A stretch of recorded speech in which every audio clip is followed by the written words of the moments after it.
नमस्कार मित्रांनो, मी दाकृ सोमन, पंचांग करते, खगोल अभ्यासक. माझी शाळा माझी आठवण. मला कोकणातली प्राथमिक शाळेमध्ये जे शिक्षण मिळालं ना, त्याचा उपयोग मला आयुष्यभर होतोय. म्हणजे त्यावेळी मी जे पाढे म्हटले, गणितामध्ये जी आवड निर्माण झाली, ती आज गेले 51 वर्ष पंचांग कॅलेंडर सगळी करतोय. ह्या गणिताला ते उपयोगी पडतंय. गणित माझं लहानपणी शिकलेलं. आणखी एक महत्त्वाची गोष्ट म्हणजे लहानपणी जी शिस्त लागली शाळेमध्ये, आणि कोकणातल्या शाळेमध्ये जी शिस्त होती ना, ती आजही मला शिस्तीनं जगण्यात उपयोगी पडते. आणखी महत्त्वाची गोष्ट म्हणजे वेळेचं टाइम टेबल. कोकणामध्ये आपल्याला माहिती आहे, इलेक्ट्रिसिटी नव्हती, लाईट नव्हते, तेव्हा वेळेवर सकाळी शाळेत जाणं, वेळेवर उठून शाळेत जाणं आणि घरी आल्यानंतर अभ्यास काळोख पडण्यापूर्वी पूर्ण करणं, ही जी शिस्त लागली ना, टाईम मॅनेजमेंट, तर ते मला आजही उपयोगी पडतं. आणि वयाच्या 82व्या वर्षीसुद्धा मेहनत, कारण आपल्याला माहिती आहे 4-5 मैल चालत जाणं आणि पुन्हा शाळेत सुटल्यानंतर घरी येणं, ही जी मेहनत त्या काळात होती, ती मेहनतसुद्धा मला आत्ता उपयोगी पडते. आणखी एक महत्त्वाची गोष्ट जी लहानपणी शाळेमध्ये असताना संस्कारामध्ये घडली, कारण शाळेची जमीनसुद्धा आम्ही मुलं सारवत होतो. त्यावेळी शेणाने गोंडपाठ उचलून नावं त्याच्यावर घालण्यापासून काम करत होतो. आणि ती आठवण किंवा ते संस्कार, ती मेहनत आजही मला पहाटे 3:30 वाजता उठताना उपयोगी पडते आहे. मित्रांनो, माझं बालपण आठवलं ना की ती गोष्ट मला आठवते. मी लहानपणी नकला करत असे आणि नाटकात काम करत असे. मला आठवतं, माझ्या नकला आणि नाटकात बोलण्याची जी प्रॅक्टिस त्या काळातली होती ना, मला उन्हाळ पेंद्या नाटक बसवलेलं मला आठवतं. मी उन्हाळ पेंद्याचं काम केलं होतं आणि माझ्या आईनं त्या काळामध्ये मला पोहे करून दिले होते, कारण त्या नाटकामध्ये पोहे खायचा सीन होता आणि उन्हाळ पेंद्या तो पोहे खातोय असं दृश्य होतं. आणि त्यावेळी भाषण तर पाठ व्हायचं. लहानपणी पाठांतर लवकर होते, आपल्याला माहिती आहेच, तर ते व्हायचं. आणि त्यामुळे ते उन्हाळ पेंद्या, मग मला दामोदरच्या ऐवजी उन्हाळ पेंद्यात शाळेत म्हणायला लागले, कारण मी काम इतकं चांगलं केलं होतं. मला आठवतं, हेडमास्तर आमच्या घरी माझ्या पालकांना भेटायला आले होते की उन्हाळ पेंद्यानं काम चांगलं केलं याबद्दल. मित्रांनो, तसंच बदाम राणी चौकट राजा असं एक नाटक होतं, त्याच्यामध्ये मी काम केलं होतं. नाटकात काम करत असे. आमच्या वाडीमध्ये तमाशा चाले आणि त्या काळामध्ये तमाशा पाहणं हे त्या मजा असायची. तुकाराम मोंडे नावाचा एक पुरुष होता, तो स्त्री पार्ट करायचा आणि कृष्णा मोंडे होता, तो कृष्ण व्हायचा. आणि वग हा ठरलेला, कुठलाही वग असो, कुठलाही विषय असो, तो कृष्ण गवळणीला अडवतो हे मात्र ठरलेलं असायचं. काय सांगू ती आठवण. तर ते बालपणी जे मी नाट्य अभिनय करीत असे ना, त्याचा मला पुढे मोठेपणी सुद्धा उपयोग झाला. कारण मी कॉलेजमध्ये असताना, शाळेमध्ये असताना सुद्धा नाटकात काम करत असे. आणि बऱ्याच लोकांना माहीत नसेल, मी मफतलाल मिलमध्ये 25 वर्ष नोकरी केली. त्या मिल ओनर्स असोसिएशनतर्फे स्पर्धा व्हायच्या, त्या नाटकात सुद्धा मी काम केलं होतं. तो काळ वेगळा होता, आत्ताचा काळ वेगळा आहे. आत्ता पालक, खरं म्हणजे मुलगा पुढे कुठे जाणार, कुठल्या शाखेला जाणार, हे लहानपणीच ठरवतात. काही पालक आपली स्वप्न आपल्या मुलांवर लादतात, परंतु तसं होता का म्हणे. आम्हाला लहानपणी माहीतही नव्हतं की मी पुढे खगोल अभ्यासक बनेल किंवा पंचांगकर्ता बनेल, हे माहीत नव्हतं. आज वयाच्या 82व्या वर्षी जाऊन मागे वळून पाहतो, तेव्हा माझ्या आठवणी जाग्या होत्या. माझी शाळा ही लक्षात येते. आमच्या घर असो तर आमच्या घराच्या खाली खाडी असायची आणि खाडीला भरती ओटी यायची. मी आईला विचारायचो की भरती कधी येते, ओटी कधी येते, तुला कसं कळतं. आई मला सांगायची, तू मोठा झालास की तुला कळेल. अर्थात त्या काळात ते गणित होतं, कारण नदी पलीकडे जायचं असेल ना, तर ओटीची वेळ बघून जावं लागत असे. आज मी वृत्तपत्रातून भरती ओटीच्या वेळा देतो, तेव्हा मला लहानपणची आठवण येते. मी आईला विचारायचो, तुला कसंही कळतं. मग जसा मी 6वीत गेलो तसं ती सांगायला लागली, तिथीच्या पाऊणपट करायची. म्हणजे चतुर्थी असेल तर 4 पावणे 3, म्हणजे 3 वाजता भरती येणार. हे गणित स्थूल असायचं, पण त्या काळामध्ये आईला कळत होतं. आत्ता मी टाइम टेबल पाहतो आणि भरती होती दिवसातून 2 वेळा येते भरती आणि 2 वेळा होती, याची वेळा वर्तमानपत्रात देत असतो. परंतु त्या काळामध्ये ते गणित जमत असे. मित्रांनो, चिंचा, पेरू, आवळे ही जी झाडं होती, फुलझाडं तर अफाट होती आमच्याकडे. आणि या निसर्गात वाढलेलो आम्ही. खरं सांगू का, त्या काळात कपडे सुद्धा एवढे नव्हते, पायात चपला नव्हत्या. जेवायला तर सकाळी पातळ भात, दुपारी सुका भात आणि रात्री पुन्हा भात, चपाती सणवारी असायची. अशा काळामध्ये आम्ही वाढलो. माझे चुलते हे सत्याची पूजा सांगायला गावात जात असत आणि ते येताना प्रसाद आणत असत. सकाळी उठल्यानंतर आम्ही तो प्रसाद खायचं आणि दिवस आमचा आनंदात जायचा. मला काही गोष्टी आठवतात की पावसाळा संपला की अंगण तयार करायचं, मग ते कुदळीनं खोदायचं, मग सपाट करायचं आणि मग आम्ही त्याच्यावरती सारवण घालत असू. शाळेत सुद्धा शाळेची जमीन आम्ही खोदलेली आहे, सपाट केलेली आहे, त्याच्यावर सारवण केलेलं आहे. अजूनही मी शाळेत जातो, जेव्हा शाळेत जातो गावच्या, तेव्हा मला त्या आठवणी जागवतात. आता इमारत आणखी मोठी झालेली आहे, शेजारी मोठी इमारत आहे. आता हायस्कूलपर्यंत शिक्षण झालं आहे. त्या काळामध्ये 7वी पर्यंत म्हणजे वर्णाकुल फायनलपर्यंत शिक्षण असे. आणि ह्या आठवणीच्या जोरावरती नंतर मी मुंबईला आलो 8वीला आणि 8वी पासून जवळजवळ 11वी पर्यंत प्रभू सेमिनरी हायस्कूल गिरगावला तिथे शिक्षण घेतलं. ते 4 वर्ष मुंबईची. पहिल्यांदा आगबोटीतून आलो. आगबोटीचा प्रवास म्हणजे माहिती आहे का, मला अजून आठवतं, गावातून निरोप घेऊन मुंबईला यायचं म्हणजे फार मोठं दुःख झालेलं होतं. काय काय वस्तू मुंबईला आणायच्या 7वी नंतर 8वीला शाळेत जाण्यासाठी. सगळं काही बॅगेत भरत होतो. आई ती बॅगेतून काढून टाकत होती.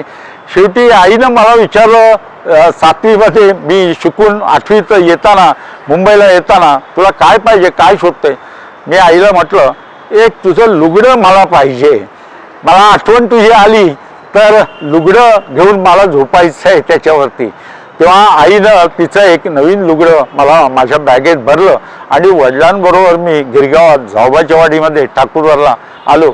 मुंबईतल्या उंच उंच बिल्डिंग बघितल्या. शाळेमध्ये नाव घातलं. शाळेमध्ये वक्तृत्व स्पर्धा असो, निबंध स्पर्धा असो, पहिलं बक्षीस ठरलेलं. शाळेतल्या नाटकात सुद्धा काम करीत असे आणि गणिताची आवड असल्यामुळे 100 पैकी 100 मार्क. पहिला नंबर हा ठरलेलाच.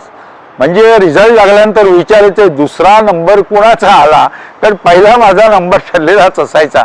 असे हायस्कूलचे शिक्षण झालं. नंतर मी व्हिजिट गेलो. Visit Victoria jubilee technical institute, त्या काळची, आत्ताची वीर जिजामाता इन्स्टिट्यूट. आता तिथे मी गेलो आणि टेक्स्टाईल इंजिनियर झालो. पहिली 2 वर्ष बॉम्बे डाईंगमध्ये नोकरी केली आणि नंतर मफतलाल मिलमध्ये आलो. तरी पण शाळेचे संस्कार माझ्यावरती होते. याचं कारण मी तुम्हाला सांगतो, मफतलाल मिलमध्ये मी ट्रेनिंग देत असे. त्या काळातले कोकणातले शिक्षकांचे संस्कार असे झाले होते.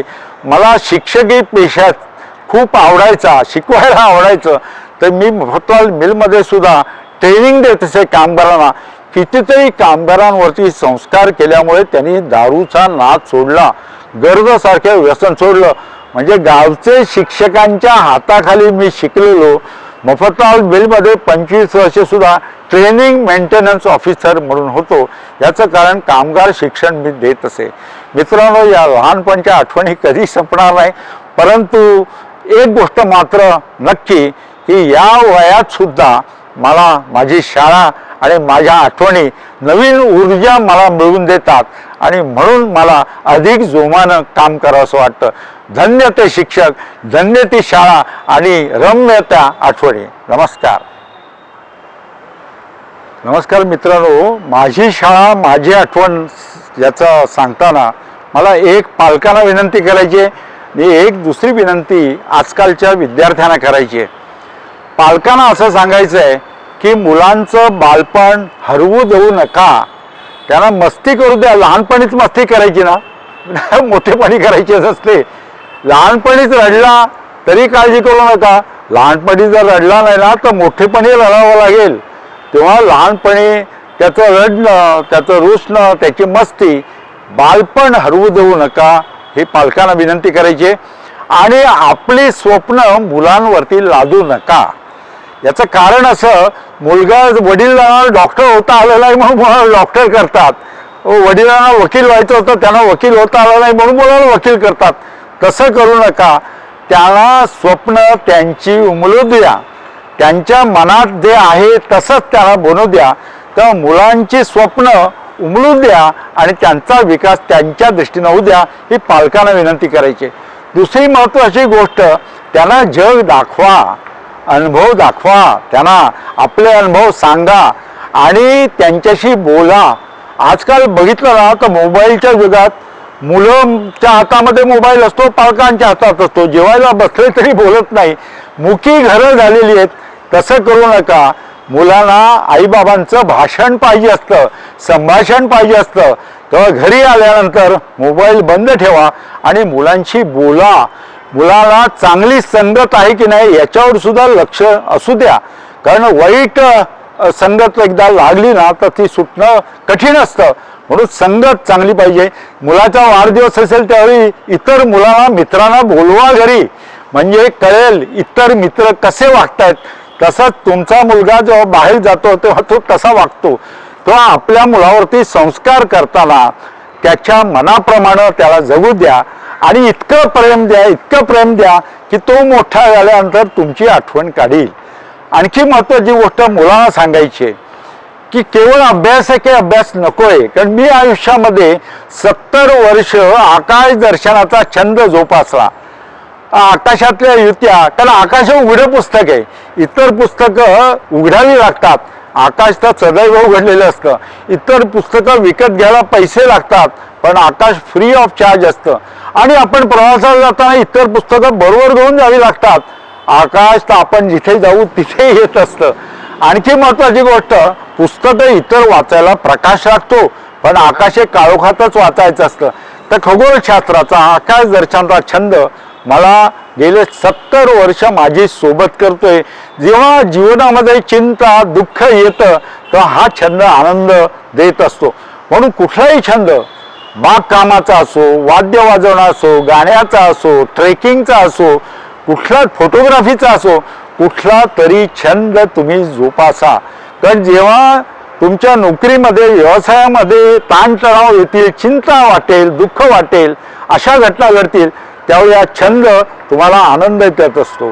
आणि हे मी अनुभवाने वयाच्या 82व्या वर्षी तुम्हाला सांगतोय. तर छंद जोपासा आणि मनासारखं जगा. आणखी महत्त्वाची गोष्ट, ती म्हणजे चेहरा नेहमी हसरा ठेवा. आपल्याला माहिती आहे ॲनिमल्स दे नेवर स्माईल. आपण स्माईल चेहऱ्यावरती ठेवा.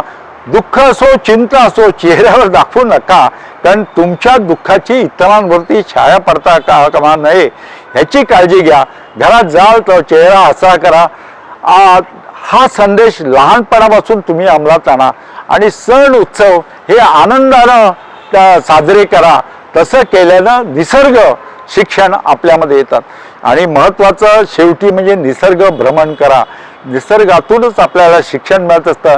लहानपणी बी पेरून झालेल्या झाडाची पानं सुद्धा आमच्या लक्षात राहायची. वयाच्या 82व्या वर्षी सुद्धा 5व्या मजल्यावर मी झाडं लावतो तेव्हा ती झाडं माझ्याशी सकाळी पाणी घालताना बोलत असतात. हे अनुभव मी तुम्हाला का सांगतोय तर तुम्हाला या अनुभवांचा फायदा होईल. तेव्हा माझी शाळा आणि माझ्या आठवणी अनंत आहेत, पण ह्या आठवणींमुळे तुमचा सुद्धा फायदा होईल हे ऐकल्यानंतर आणि तुम्हाला सुद्धा आनंद वाटेल. जसं दुसऱ्याला अत्तर लावताना आपला हात सुगंधित होतो ना, तसंच माझं आत्ता झालेलं आहे. मी जेव्हा माझी शाळा आणि माझ्या आठवणी सांगतोय तर तुमच्या इतकाच मला किंबहुना मला जास्त आनंद होतोय. धन्यवाद.